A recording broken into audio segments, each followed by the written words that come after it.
180 రూపాయలు అయినాయి. ఉల్లిగడ్డకి మొత్తం కలిసి 500 ఇస్తే 10 రూపాయలు. ఉల్లిగడ్డలు 60 రూపాయలు. కొన్ని అడిగిన నేను అంతే అన్నట్టు. నిన్న కొబ్బరికాయ తెచ్చిన కదా 50 రూపాయలు ఉన్నాయి.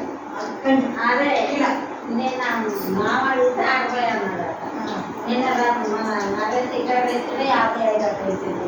పెద్ద గంట పెద్ద తెచ్చుకోదు కదా. అంటే ఇప్పుడు వస్తాయి కదా ఇట్లాగైతే అంత పెద్ద ఇబ్బంది. ఇంట్లోకి అర్థంతో ఇది తెచ్చుకుంటే ఇక అంత పెద్ద ఇవ్వాలంటే